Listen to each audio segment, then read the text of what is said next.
Hello, everybody, and welcome to the Cyclical Investors Club YouTube channel. Today, I'm going to do an analysis of ON Semiconductor stock. If you have a request of a stock you'd like me to analyze, just drop it in the comment section. If it's in the S&P 500, I will post those analysis for free on the YouTube channel. If it's not, I post the others over on Patreon, which is $5 a month. And if you join there, you can get a big discount to the full Cyclical Investors Club service, which has a lot more things. All the spreadsheets, chat rooms, many articles and strategy and bi-weekly updates. And those links will be in the description. As always, this is not investment advice. This is just how I analyze stocks.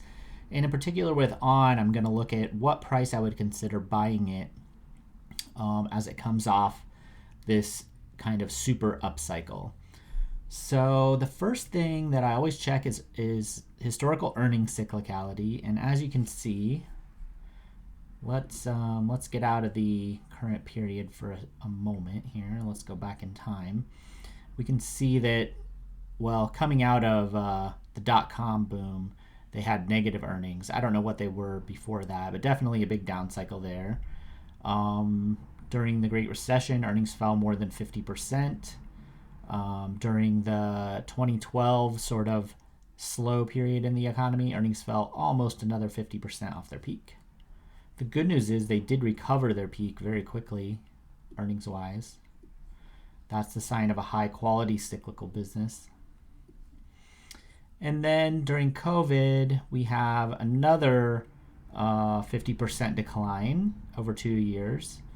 Okay, and then we have this giant upcycle, and this year's expected to be the beginning of a decline that's expected to go into at least in next year by analysts.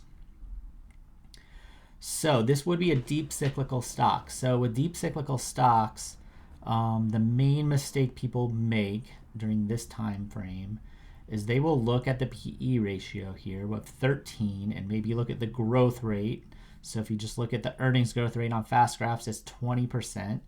And those basic metrics make a stock look really good. The problem is earnings can fall a lot. We've seen since 2007, they've fallen more than 50% 3 times already at different times. So if they fell just 50% again, this would be more like a 27 PE. If in the future, if earnings fall more. Usually analysts are wrong about these peaks when they start estimating the declines. They always start off like this. I don't have any historical graphs, but I promise you that they were expected to be much bigger than this, probably a couple years, like last year. So you can expect these earnings. And because this was such a huge upcycle, we can see the last cyclical peak of $2 a share in 2018, that we are, let's see, about more than double that now. So, and then going into pre-COVID, we were only at $1.50, so triple that.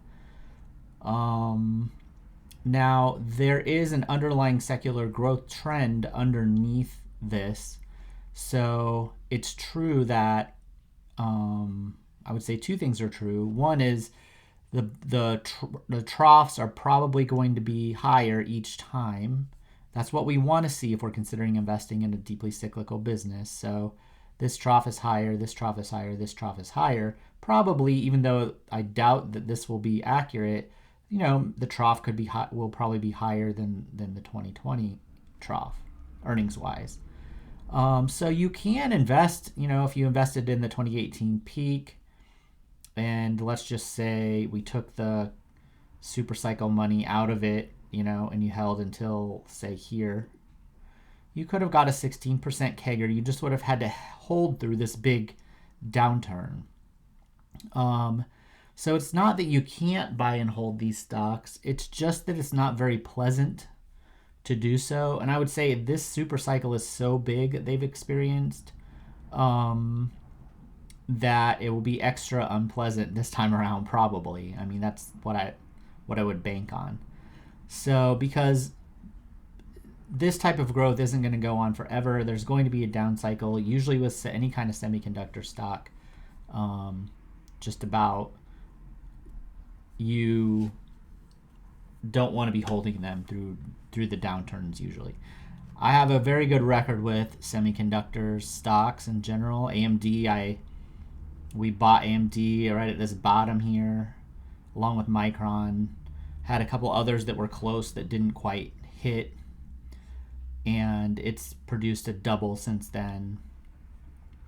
Back in 2018, I was able to invest in Micron and get a very good return. So I have a pretty good method when it comes to understanding the cyclicality of these semiconductor stocks, but they are very, very volatile. So you don't have any precision. And because there's not really much precision and nobody really knows how all this is going to settle out, they don't know how the earnings are going to settle out. They also don't know how the market's going to react to those earnings. Usually the market reaction is much bigger than the actual earnings. And if we go back to 2008, we can see that. So earnings fell, let's call it 50%, slightly more. But the stock price fell approximately 80%. It fell more than 80%, actually, but at least 80%. So the price moves a lot more than the earnings. So just because you can maybe get the earnings prediction right, which is hard to do in itself, getting the actual stock decline right is even harder. So I wasn't tracking this one before because I just saw this huge super cycle. One of the ways you can do it is to look for some sort of technical bottom, which this time around, maybe you could use this as a low point reference at $46 or $47, maybe 50. And maybe it will, if earnings don't fall too far, the price, and we don't have a bad recession, maybe the price bounces off there. That's one method. For me, I monitor enough of these type of stocks that, and they tend to somewhat move together. So I can kind of tell when the ones that I feel pretty confident when I'm tracking them, when they kind of get to my buy prices, I can look at some of the other ones and see where they are relative to that and kind of start picking my way into them. And I was starting to buy right at this little bottom here. I wasn't tracking on, but we've had an even bigger upcycle since then for these guys in particular. Now let's just compare them to like AMD, since I actually bought it. So with AMD it was a little different because their peak was back here. I bought here, and then right up near this peak, it wasn't exactly at the peak, it was almost, we got a double. Yeah, it was like 100, at 100% we sold half, and so I'm still kind of holding the other half for this long-term maybe growth. But if you look at that, if you look at AMD, their earnings decline happened sooner, and it was sharper, and so that stock has already reacted to it, where ON had a bigger earnings upcycle and is now a little bit later kind of seeing this down cycle start. So it's a little bit different pattern. But for me, the way I would look at this is, personally, if I owned it, I mean, I'm not sure. I mean, I would probably sell it, honestly. If it was a stock you really wanted to own, if you sold it around 70, I think you're definitely going to get at least one shot, probably below 50. That seems very high probability, so I don't know what the void. I mean, you probably miss like how much was it here? We can look. Oh, it was almost 70 there.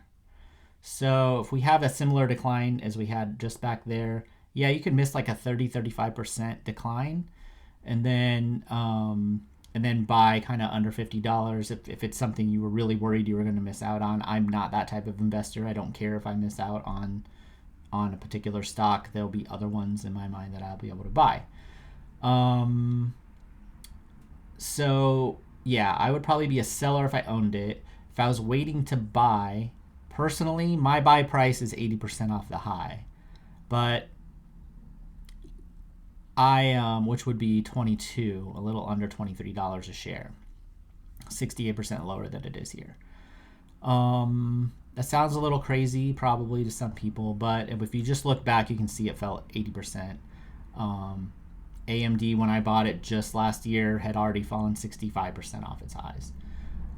This is a gigantic super cycle. So even if it's a secular growth trend, if we have a recession, I think the 80% decline off the peak is in play. Now, if we don't, again, and we go, and if we get into next year and it looks like there's a real bottom forming and maybe the recession is really mild, or we miss it, or we don't have one, then maybe I would be like, okay, you could come in somewhere around that $50 level and take a little bit of a chance there, and you'd probably be fine over the long term. But I like to aim for really high returns, because the thing is, if you did buy at the $50 level and it did take the deep dive, you would draw down like more than 50%. I mean, if you bought at $50 and it fell to 25, that's 50%. That would be normal during a recession, I would say, especially coming off this big giant cycle. So you could just start at like about 50 and then just slowly layer in all the way down. Usually I either buy once or twice. That just makes it easy for me to track my results for everybody. But in your own portfolio, I take 1% or 2% weighted positions. And if a person wanted to just start easing in at around 50 all the way down until they're fully invested at like 22 or something, that's a perfectly reasonable strategy. It doesn't have as many, you don't have like a specific price that you have to buy or anything. But I still think it probably has more downside from here, even though it has fallen a lot off its highs, relatively speaking to most stocks, 35 to 40. I think it could definitely fall more. Okay, that's my 2 cents on this one. And if you have a request, put it in the comment section. If you found the analysis at least useful and it gave you something to think about, hit the subscribe button. I'm making a lot of videos right now, and I plan to continue doing it into the next year. Thanks for watching. I'll see everybody later.